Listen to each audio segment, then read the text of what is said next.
Wellness Show, episode 140. Welcome to The Wellness Show, a podcast on health and wealth. I'm your host, Tyhson Banighen, the founder of the Extraordinary Healing Arts Academy. Join me as we get the latest insight, tips, and strategies from wellness providers, coaches, and successful, heart-centered entrepreneurs, and much, much more.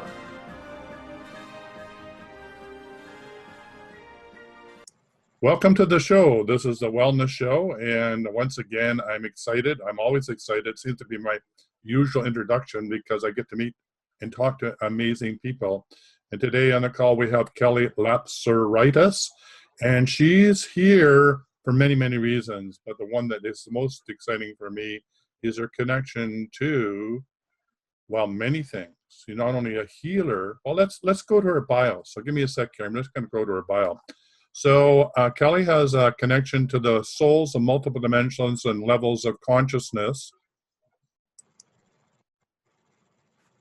And she is clairvoyant, a medium working with several interdimensional beings and practices, ancient shamanic and spiritual life coaching, and as a wellness consultant. She's a writer, editor, and publicist for the Comanche Spirit Publishing, along with her author husband, Kwani. She designs and publishes the Sasquatch Message to Humanity, which, by the way, is well worth being in touch with and learning from. And conversations with the elder, is it Camus? Is that Camus, yes. Camus, as authored and transcribed by Sunbow. The Sasquatch people introduced her to her husband, Kwani, who wrote about the psychic Sasquatch and their cosmic interdimensional connection with our star elders. Kelly is also channeling and writing her own book of wisdom and messages from the Sasquatch and star elders. Kelly explores and teaches several techniques within quantum metaphysics, such as emotional, energetic healing, meditation, self-healing, with the use of acoustics, crystals, essential oils, psychic development, consciousness training, and ways to learn how to create positive change in one's life. And it goes on and on and on. But let's have Kelly tell us a little bit about herself as well. So welcome to the show. Thank you, Tyhson. It's an honor to be here today. Yes, so I guess you could say that the Sasquatch is who really got me involved in this life path. From the time that I was a child, I was psychic, and I had clairvoyant abilities and things like that. But the more people I would tell about it, the more people would make me sound like I was crazy, or that wasn't, possible, and that kind of thing. And so I kind of shut it off for a while, during my teenage years and things like that. But once I became an adult, especially once I became pregnant with my own star child, is when everything really started to come back. And I went through a real spiritual enlightenment. And beings made themselves known to me again, some of the star elders from different star systems and the Sasquatch people. And there was just so many, I guess, what you would call coincidences, but so many things that led me to this, different people that would come into my life, that introduced me to Kiwoni's books, actually, to help me kind of put some of my experiences into perspective. And so I got his book, and I knew immediately that this was me, that this was a part of my life, that it was just something that was just so astounding to me. I knew that it was going to change my life forever. And it did. I called Kiwoni, a while later, just to talk to him, kind of as a mentor, help put things into perspective for me. And it really just grew from there. The Sasquatch really communicated through both of us, and helped us both to open up and to heal and to connect with each other.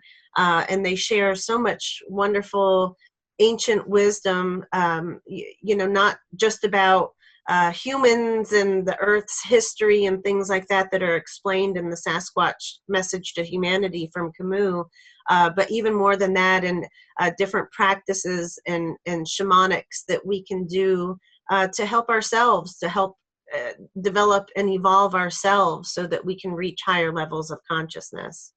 Yeah, that was a real mouthful. I mean, there's so many things that I want to ask you from the get-go from what you said. I think one of the things that's important for listeners that, have this connection to that deeper part of themselves from, the gifts that they got when they actually arrived on planet Earth. And I know in our generation, trying to maintain that connection in the midst of the cultural biases or, the desire to fit in and be normal, whatever normal was really difficult.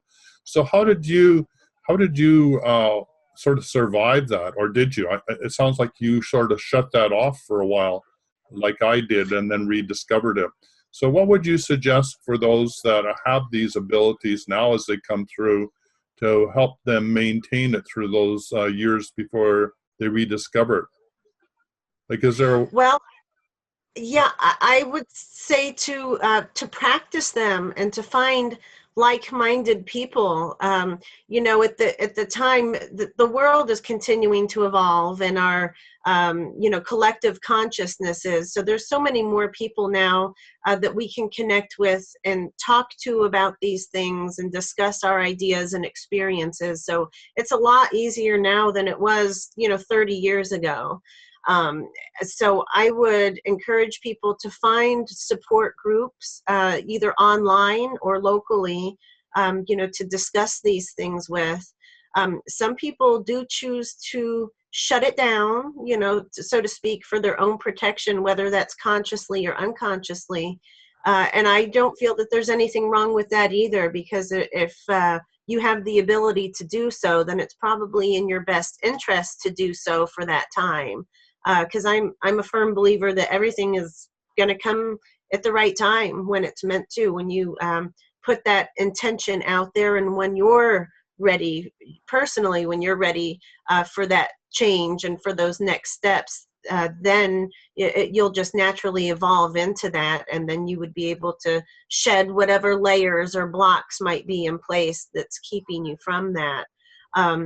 So just being open-hearted and open-minded, and staying creative, trying to stay out of your mind as much as possible, and stay more in your heart center, and do things that are good for you and for your soul, whether it's a creative interest like writing or drawing or painting or music, whatever it might be.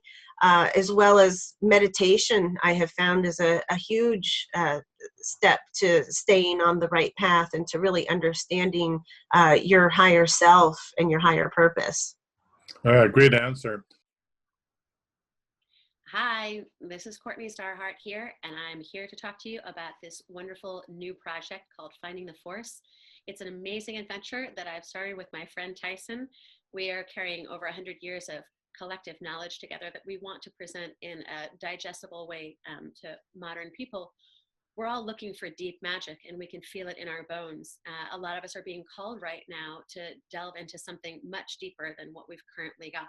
So we're using materials like the 4 agreements, and we're basically giving you the playbook, the step-by-step on how to find the force inside of you. It's not something you're going to find outside of yourself. It's something that's within.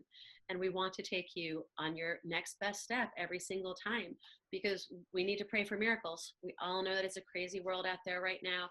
We can't fall into fear. And right now we have to learn how to work together and pray for those miracles. So join us at Finding the Force, and we look forward to seeing you on Facebook and on the website. Bye for now. So when we go back to what is the message from the Sasquatch to humans, the first thing that comes to my mind is how to manage our bioenergy systems, that they're really energetic beings and far more evolved in the understanding of how their energy systems work, and that, being able to move interdimensionally, teletransport, and do the sorts of things that we're only beginning to learn how to do now in a physical body. So in many, many ways, they're farther developed than we are with their abilities to handle their multi-dimensional realities. So you want to talk about that? Sure. Well, they sure are much more advanced than we are. They never lost touch with all of the abilities that they were, created with, whereas humans were. We've been manipulated. Our DNA has throughout eons and generations by some of the lower lords or the darker forces to keep us dumb, or to keep us unknowledgeable about ourselves and the power that we possess. And so the Sasquatch are still in touch with that. And so they're able to teach us all of these different things. But, a lot of their gifts are like telepathy, teleportation, astral travel, and they can permeate consciousness as well as affect physical surroundings. If you ask them if it's very important to you for one reason or another to have beautiful weather that day, they can help you with that. But the thing is that you can also do that, and they're here to help teach us some of those things. As of late, they've actually been teaching me a method of bilocation, which actually they have the ability for multi-location, where they can be in several places at once, and it's not an astral projection, but it's where your full state of your consciousness can be in several places at once. And so they've been teaching me to go on some bilocation journeys with them, and I've been learning so much from them and from the star elders that I've connected with, and past and future continuums. And it's an ability that we once had, an ability that we will regain and be able to have again. And I really feel that it's with the help of the Sasquatch people, our cosmic elder brothers, that we'll really be able to achieve that, because we're really more closely related to them physically than any other being. The Sasquatch were here on Earth. They were basically the first mammal people, because as Camus explains in The Message to Humanity, there was a long evolution here on Earth of all these different beings, the mer people or fish people, lizard, ant people, so a long evolution here on Earth before the mammal people were seated here. And the first mammal people were the Sasquatch. And so, over time, they've used that DNA to create what's now known as humans. So really our connection to the Sasquatch is so close. Some of us have a closer relationship with others depending on ancestral ties and things like that. But I feel, for me personally anyway, that they are our greatest teachers here, that we could use right now to help evolve ourselves, so that we can save our planet and our world, because they talk overall about the state of the world and how we need to change our consciousness and be more loving towards each other, and non-judgmental, and to stay in a vibration of unconditional love. And so that's much easier said than done. Of course, it would be wonderful if everybody could just jump on the bandwagon all at once and decide, okay, that's a good idea, let's start that. But you can't. All you can really do is change yourself. The world is going to change one person at a time. But they are our greatest teachers, the Sasquatch are, and teaching us how to do that ourselves. And then whatever we're able to change, we're able to influence others to change as well. So I'm The more love, process, the more love they're leading.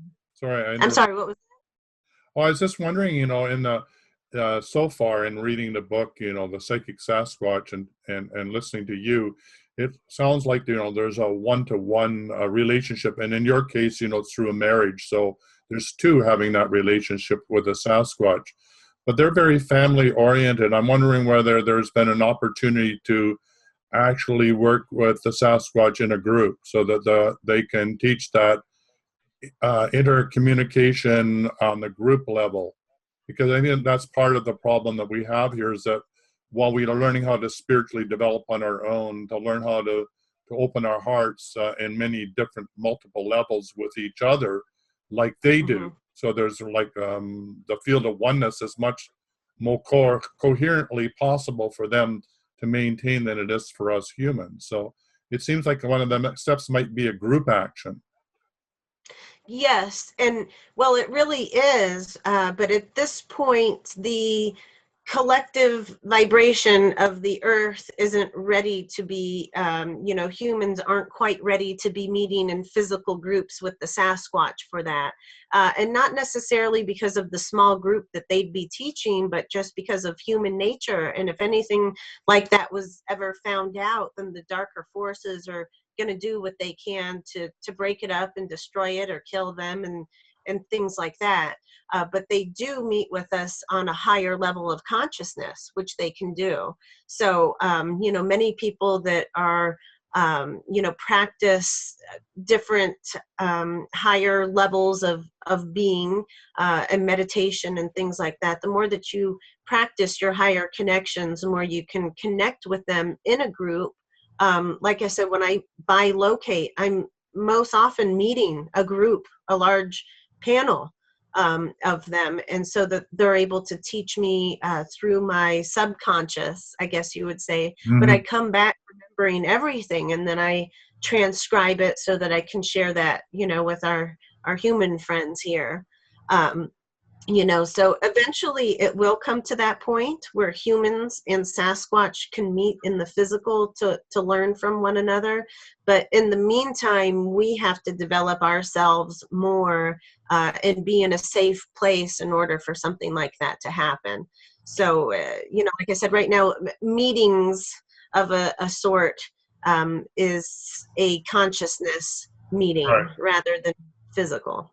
Yeah, and that's really true. But there's also, like with Kwani, he's actually had them appear at the foot of his bed and do healing. So some people, that DNA connection or that intercode or interspecies communication, which could be genetics, like DNA, from one to the other, allows that bilocation to happen more quickly. And also, I would assume that allows us to see them more clearly. In other words, they may already be present in close proximity to you, but if you don't have that DNA or that RNA switched on, you may not even see them. Like they could literally be there and you could feel them, but not see them. Hi, this is Courtney Starhart here talking about Finding the Force. It's an amazing new program that we have for you, and it's basically all about staying in your heart. The path to liberation is through unity consciousness, and that requires being in your heart field. The way that we're going to perform the miracles that we need on the planet right now is by getting into that unity consciousness of no conflict. And there were lots of examples in books like the Celestine Prophecy, where we saw that when people fell from grace into a fear state, that they were more susceptible to the things that they were actually afraid of. So what we need to do right now is to elevate our consciousness and stay there. So Tyson and I are doing this program called Finding the Force that you can find on Facebook, or you can find it at findingtheforce.com. And we welcome you to join us. There are all different levels of membership, but we're going to ask the people who are really serious about this to jump on board and download this playbook that Tyson and I have cooked up together with our community. So thank you very much. We'll see you soon. So that's really quite exciting. So do you help people learn how to tune in to that level of consciousness to that they can connect with the Sasquatch? I do. For people that are ready, it's really quite a process. It's not something that you can learn overnight or just read a book and get it. It's a lifelong commitment, to practicing these different things. And some learn quicker than others because some souls are more evolved than others. And I don't mean that on a hierarchy scale. It's more just, the people that have had more experiences, more incarnations, and, dealing with these things. And karma is a big thing too, because, depending on what we might have done in past lives, we may have, set ourselves back, so to speak, so that it's a new lesson that needs to be learned in order to for us to advance to the next level. But I do mentor and help people in the direction that they need to, either by helping teach meditation or just sharing some of the practices that work for me, ways to connect with nature, or how to kind of fine tune your thoughts so that you're more on a positive path than, you know, dwelling on negative issues or fears or a lack of something, you know, just to change your perspective to be in a vibration of love and gratefulness and forgiveness, and things like that. And like I said, it takes a lot of practice, because we've been conditioned, you know, most people have been thinking along the same lines their whole life, and it's hard to break that habit. So in a sense, it's more, instead of learning, it's more like unlearning. Yeah, absolutely. So I Yeah. mean, when I had an experience of literally talking to a crystal skull, as if it were another human being, which it is. Well, it's not a human being, but it's another being, another entity. You know, I asked it, you know, how can you, what are you doing? First of all, what are you doing in a crystal skull? And he said, well, I'm an interdimensional being, and, you know, this is my way to visit your dimension. I said, well, don't you miss your arms and legs? And he said, no, not at all. I have a caretaker that takes me around. I said, well, why can I talk to you? And he said, because you're on the same dimensional frequency as I am. So, and I said, well, what about the whales? I said, you come to see the whales. So are they in the same frequency? He said, yes. I said, well, what Yeah. about dolphins? And he said, yes. So the reason I'm bringing this up is that it seems to me that there would be a vibrational channel, so to speak, for lack of better words, for Sasquatch. And I would think that that would be in close proximity, if not the same frequency, for many space brothers or space community. Yes. Yeah, and there's really so many different levels of consciousness and vibration. You know, even some of our star elders might be of a lower vibration, depending on whatever their intention is. You know, I'm sure that you've heard that, yeah, it's not so much what their race is, but what their intention is, whether they're in service to self or in service to others. You know, so the more that you're in a vibration of being in service to others, the more you're going to meet that frequency and vibration of the higher beings that are on the same agenda. And, you know, to go back to your question or your statement about how some people are closer with Sasquatch than others, that's true. And it's a lot of times have to do with your genetic ties to them or your soul incarnations to them. You know, like I've been here on Earth as a Sasquatch before, and I've worked with them, you know, with the Sasquatch people throughout many lifetimes very closely before. So it's kind of like, you know, how like a spirit of your grandmother might come visit, but the spirit of your grandmother is not going to go visit everybody else. They're coming to visit you because of your connection and the deep love that they have for you and the guidance that they want to provide you with. And so it's, you know, along the same lines with the Sasquatch. Even though we're all related to them, each individual is unique and closer with different beings. So for me, it is Sasquatch and it is certain star elders.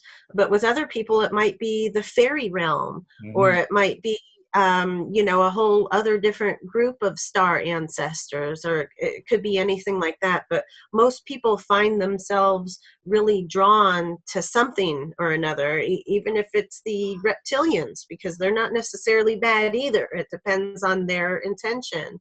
You know, or some people are really, really drawn to the dolphins and the whales, and that's because they are a higher intelligent being.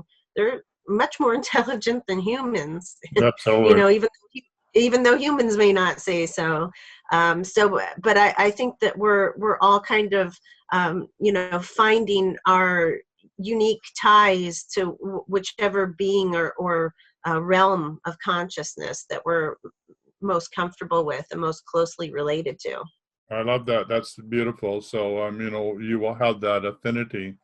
And for some of us, like myself, I've always had a connection to Sasquatch since I was a child, and even my nickname at school was Sasquatch. So there is an affinity there which has not materialized. And in some ways, that's all right. It's just like knowing that there's a level of awareness, there's a understanding of something greater than myself that hasn't, come to fruition quite yet.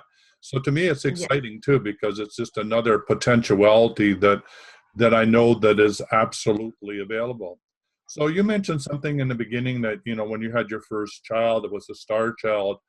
And that's the interesting connection too, is between the Star Nations and the Sasquatch, and the fact that, in the book, Psychic Sasquatch, there the discussion about, that the Sasquatch are quite used to hitchhiking on UFOs to get from one-dimensional reality to another. So there must be a really strong connection between some Star Nations, Sasquatch, and even the genetic coding that is happening now as the star beings are birthed through humans like yourself. Am I getting this right? Yes. Yeah, and really, like I said, everybody, every soul is really so unique, and so there's not really a case of, oh, this is normal, or this is kind of the regular thing, because everything is really so different. But I mean, as you know, there's so many more star children being born now. A lot of them are labeled with developmental disabilities and things like that, because their way of being is so different and unique from most humans that, we judge them and try to put a medical label on it and say that there's something wrong with them. Hey, this is Courtney Starhart Hale here to talk to you about Finding the Force. Tyson and I are putting together this amazing playbook for the teachers and the healers so that we can train our tribes. Right now we need to just keep on focusing on our next best steps each day, but there is a way to stay in this elevated consciousness. I think probably a lot of you have seen this scene from Indiana Jones where he's got to cross this great abyss with a burning fire pit at the bottom. And it's by setting his intention clear that he needs to get to the other side, and by following the map that he has, and then taking that first step of faith, that he actually leaps into the solution. And so that's what we're asking everyone to do, is to take that step of faith and to continue to take the next best step, like Indiana Jones. It really does require a playbook, though, because a lot of our ancient knowledge has been lost or sequestered. Fortunately, Tyson and I have 100+ years of experience together that we can share with you and boil down to like a step-by-step program. So we're asking people to come on board and to explore Finding the Force with us and create community all over the world so that we can perform these miracles that need to be performed in our times. And so that we can also integrate the energies of this consciousness that's coming into the planet right now. So we have a lot of science behind it, we have a lot of research, and we have a lot of great information. And we're looking forward to seeing you. You can find us on Facebook at Finding the Force, or you can find us at findingtheforce.com, where you can join up and be part of the tribe. Bye for now. But that's not true. They have a lot to teach us as well, as far as how to be more human, how to be more sensitive and compassionate, how to understand other levels of consciousness. They're really great, fantastic interdimensional beings, and they're here with us now. And, we're, so many of us are in charge of being their parents or caregivers for them. So we're really kind of forced to learn from them, even if we don't understand that we are. It's great to have that awareness and to keep in mind that, this person might be a challenge or difficult to deal with, but we have to kind of look inside of ourselves and see how we can heal from their type of behavior, what we can learn from that. Because I've learned so much from my son, who's only 6 years old, but just from observing him and seeing where he's so sensitive, and the different beings that he speaks to as well, and the way that he reacts and responds to the energy that's around him, it just really helped me to grow and develop even more. So we're going to continue to see more star children emerging. I mean, so many of them have been recently born and they're still babies, so they haven't reached their fullest potential yet. But in the next 5 years, I truly believe that we're really going to see a real turnaround here on a collective consciousness level, and that these star children have a lot to do with it. Yeah, well, nicely put. So I'm just going to put a notice out for all you people that are listening to the show, and you have these star children or indigo children, or even they're called the rainbow children, and you're wondering what's happening and you'd like some help, then you can, the link will be in the show notes. We've created the Rainbow Network online. It's a community of like-minded people bringing the children together in a safe environment so that they can learn and grow and move past the diagnosis that doctors and the medical establishment want to put on them, helping them feel comfortable, and also helping their parents and their grandparents understand why they have past life memories, and why they have nightmares or whatever's going on, so that they can understand those unique events that are happening. And in the first week of July, we'll be having an actual rainbow gathering here in the Shuswap in British Columbia, and be doing the Theta Rainbow teachings, where we teach people how to work with these children, what sort of games, activities that support their uniqueness, right? And it's a way for parents to learn how to match their energy in a way in which they can create a new connection with these children. And as you said, so much of what they're here is there are teachers. So part of it is creating a safe environment so they can teach us. So I'm excited about that, and I look forward to that. And so this will be our first Rainbow Gathering Theta class, and you can actually become certified in that area if you want. We'll have an instructor on. And it can also be just to be available as a drop-in. You can come and learn these exercises in camp, spend a week with us, and just have fun. We'll also be doing all sorts of things like sacred Shuswap, how to communicate with the landscape, guardian angels, and all those sorts of neat things. So this is the time to help these kids come into a new world, hopefully a safe one that we're creating for them, so that they feel comfortable. So thank you for that. It's a great introduction about. Thank you. I'm really excited about your program too. That sounds perfect, and that's what we've me and a small group of ladies here that also has star children. That's what we're trying to start here as well. So that would be just perfect. I don't think it's a coincidence either. I'm here in Northeast Washington, and my son is autistic, and so I'm really involved in that community and things like that. But I learned that within it's not even 100 miles between Northeast Washington here and the Canadian border by British Columbia, that there's over 800 children with IEPs and with autism, just in this small rural area where there's only one school in each county, or in each town, I mean, so that is amazing statistics. And like I said too, I don't think it's any coincidence that the Sasquatch say that this is the largest population of them within this area too. They describe in the messages a triangle-shaped region that goes between Washington and Idaho and British Columbia, that has the highest concentration of them, which is also seems to be a huge concentration of star children too. So it's no coincidence. Absolutely. I got shivers up my spine when you talked about that. You're talking about Cascadia, and you're right. It's the highest concentration of the star children and of the Sasquatch. We're living in the region, in the central region of the Sasquatch, and which is exciting for me. I mean, we're right in the thick of it. So yeah, those two are absolutely aligned. And the more that we can help these children through this network, the more it's realizing a vision I've had, right? And we were the forerunners of this whole way of showing up on planet Earth. And so if there's any legacy I want to leave, is create a welcoming environment for these children so they don't have to try and fit in and lose their abilities, and so we can get on with planetary change and transformation. Well, we're really getting very close to the 30 minute, and we've got only 10 seconds to go. So how do people get hold of you?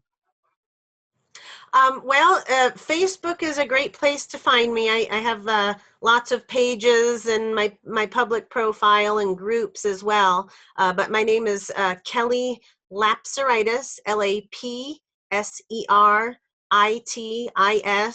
And as far as I know, I'm the only one in the world, or at least that's online. So it wouldn't be too hard to find me. But I also manage a couple websites that's based on my husband's work, but we collaborate on things together, which is www.psychicsasquatch.com and also sasquatchpeople.com. And if you want to look me up on Facebook, you'll see links to all of my other groups and pages where you could find more specific information on different topics. All right, we're at the end of the show, and thank you. It was great. We're going to have you back. Great information, and thanks again and again. All right. Thank you, Tyson. Bye for now. Bye-bye. For quality online wellness products, courses, and services, visit our sponsors, thewellnessstore.ca and the Extraordinary Healing Arts Academy located at thewellnessacademy.ca. To stay in touch, visit us at thewellnessshow.ca. And until next time, be healthy, wealthy, and wise.